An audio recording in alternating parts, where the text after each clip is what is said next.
In our developing story concerning a Russian merchant ship which was carrying fuel has reportedly been hit and disabled by a Ukrainian sea drone near the occupied Crimean Peninsula. This unverified video was sent to the BBC by Ukrainian security service source, which they say shows the moment of the attack. Now, according to Russian reports, the engine room of the tanker, which is called the SIG, was damaged in the attack in the Kerch Strait.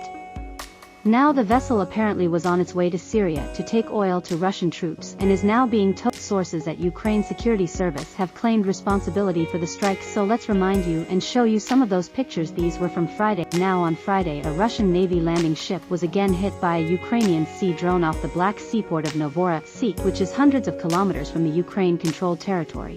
The video emerged on social media, apparently showing footage from the drone itself in the seconds before the attack. Our Ukraine correspondent James Waterhouse outlined what is actually known about this latest attack. It's been another morning where sources at the Ukrainian Security Service have disseminated messages claiming to have successfully damaged a Russian vessel. We don't know for sure whether it is indeed damaged. There are reports on Russian state media suggesting that it did come under attack, but it's always hard to be certain with these kind of events. But nevertheless, the security service released footage appearing to show the moment this unmanned sea drone made its way towards a cargo vessel carrying oil, reportedly for Russian troops in Syria. And it happened close to the Kerch Strait, the Kerch Bridge, which connects Russia to occupied Crimea. It's become a symbol of Russia's occupation for so many Ukrainians, and yesterday we were told that a Russian warship and the port of Novorossiysk destroyed, badly damaged. It was listing heavily to one side and also had to be towed ashore. That's a major terminal for Moscow.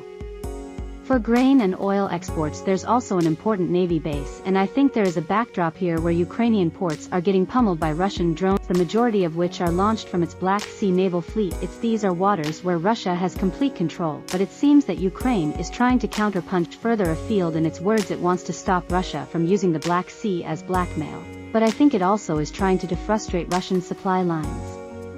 It did it last year when it successfully retook swathes of territory, and I think with its stuttering counteroffensive at the moment, it's hoped that this will directly feed into the battlefield. And that was James Waterhouse there.